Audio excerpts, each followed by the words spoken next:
আজকে আমরা যে হিন্দি হরর ফিল্মটা নিয়ে কথা বলবো সেটার নাম ইনসিডেন্ট চ্যাপ্টার 1। চলুন দেখা যাক কিভাবে একটা সাদামাটা গল্প ধীরে ধীরে একটা ভয়ঙ্কর দিকে এগিয়ে যায়। ফিল্মের একদম শুরুতে এই কথাটা আমাদের কানের মধ্যে বাজে। এটা কিন্তু শুধু একটা ডায়লগ না, বরং এটা একটা ইশারা, সামনে যে কি ভয়ঙ্কর কিছু অপেক্ষা করছে তারই একটা পূর্বাভাস। তো গল্পের মূলে আছে নিশা নামের এক স্কুল ছাত্রী। ওর ভাই কাজের সূত্রে বেশিরভাগ সময় বাইরে থাকে, আর এই বিশাল বাড়িতে ও একদম একা। আর এই একাকিত্ব কাটাতে গিয়েই একদিন ও একটা গাছের নিচে খুঁজে পায় একটা পুরনো ফেলে দেওয়া পুতুল। পুতুলটাকে দেখে ওর কেমন যেন একটা মায়া হয়, মনে হয় যেন নিজেরই প্রতিচ্ছবি। তাই ও পুতুলটাকে সঙ্গে করে বাড়ি নিয়ে আসে। নিশা তার প্রয়াত মায়ের নামে পুতুলটার নাম রাখে ভবানী, আর এই ভবানী হয়ে ওঠে ওর একমাত্র বন্ধু। নিজের মনের সব কথা, স্কুলের গল্প, ওর একাকিত্ব সবকিছুই ও ভাগ করে নেয় এই নীরব সঙ্গীটার সাথে। পুতুলটা যেন ওর কাছে আর জড় বস্তু থাকে না, হয়ে ওঠে ওর মনের আয়নার মতো। কিন্তু সমস্যাটা হলো, এই নতুন বন্ধু আসার পর থেকেই বাড়িতে কেমন যেন একটা অশুভ হাওয়া বইতে শুরু করে। চেনা ঘরটাই ধীরে ধীরে অচেনা, অস্বস্তিকর হয়ে উঠতে থাকে। আর কি আশ্চর্য দেখুন, ঠিক এই সময়টাতেই স্কুলে ওদের এক টিচার স্লিপ প্যারালাইসিস নিয়ে কথা বলছিলেন। মানে এমন একটা অবস্থা যখন মনে হয় কেউ যেন শরীরটা চেপে ধরে আছে, নড়াচড়া করার ক্ষমতা নেই। নিশা তখন কল্পনাও করতে পারেনি যে ক্লাসের এই আলোচনাটাই ওর নিজের জীবনে এক ভয়াবহ সত্যি হয়ে ফিরবে। এরপর থেকেই প্রতি রাতে নিশার ঘুম ভাঙতে থাকে এক ভয়ঙ্কর অভিজ্ঞতার মধ্যে দিয়ে।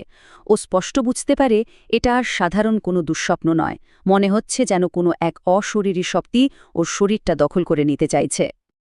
এরপর নিশার মধ্যে একটা অদ্ভুত পরিবর্তন আসতে শুরু করে। যে মেয়েটা শান্ত, চুপচাপ থাকত, সেই হঠাৎ করে ভীষণ আক্রমণাত্মক আর খিটখিটে হয়ে যায়। ওর খিদেও বেড়ে যায় অস্বাভাবিকভাবে। কিছুদিন পর ওর ভাই যখন বাড়ি ফেরে, নিজের বোনকে দেখে রীতিমতো চমকে ওঠে। এ যেন তোর চেনা নিশা নয়, বিলকুল অন্য কেউ। নিশা এবার বুঝতে পারে এই সব কিছুর মূলে আছে ওই পুতুলটা। ও ভয়ে ভয়ে পুতুলটাকে আবার সে গাছে নিজেই ফেলে আসে।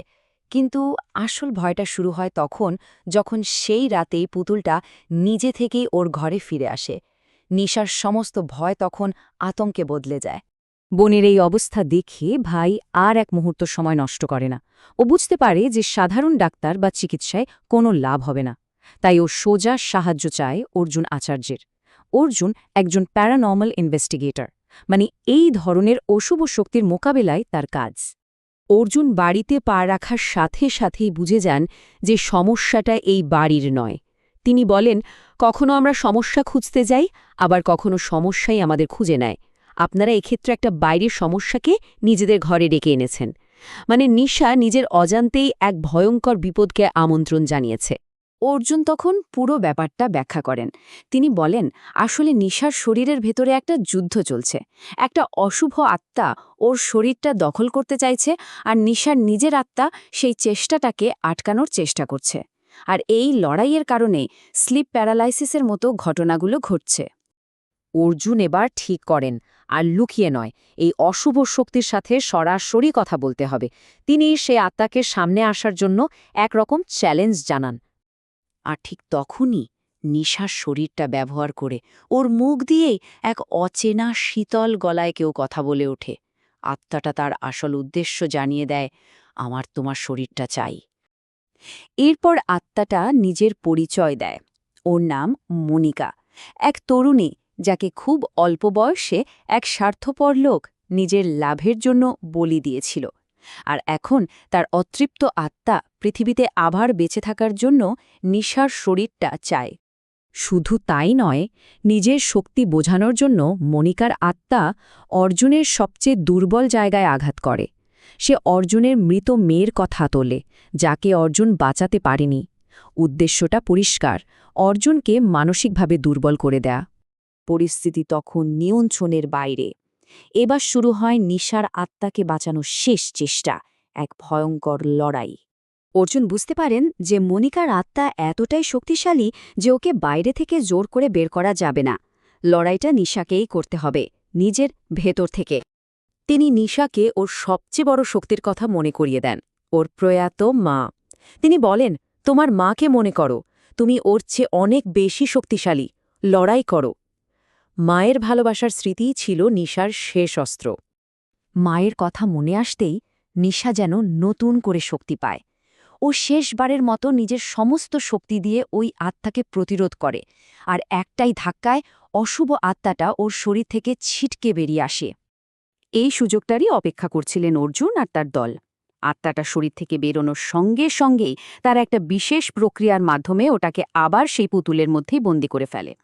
পুতুলটাকে এরপর একটা বাক্সে ভরে শক্ত করে সিল করে দেওয়া হয়। সঙ্গে দেওয়া হয় একটা কঠোর হুঁশিয়ারি, কয়েক মাস এই বাক্স যেন একদমই না খোলা হয়, কারণ বন্দি অবস্থায় আত্মাটা সময়ের সাথে সাথে আরও শক্তিশালী হয়ে উঠবে। কিন্তু দুঃস্বপ্নটা কি সত্যি এখানেই শেষ? কিন্তু গল্পের একেবারে শেষে অপেক্ষা করছিল আসল চমকটা।